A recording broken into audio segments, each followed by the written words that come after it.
Idag vi ser Twyla. Vi börjar med hennes makeup. Hon har jättegulliga lila ögon typ.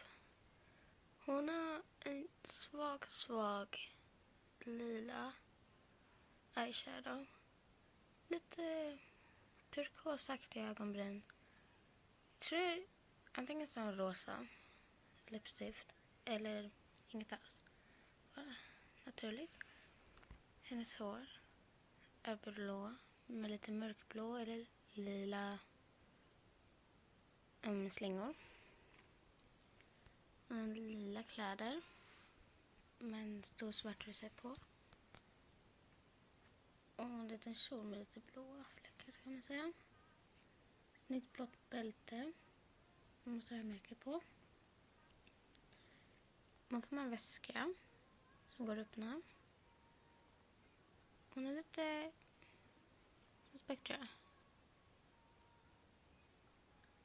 Hon har armband. Nu är den rosa på min kamera fast. De är typ lite ljusare rosa. Här måste jag märka på sitt armband. Jättegulliga små skor. Här är som skugga. Det är inte tatueringar. Så har hon sitt husdjur här. Och det heter... Nu ska vi se husdjur. En dammkanin som heter Dustin. Jag vet Dustin. Och ni kan pausa här ifall ni vill läsa.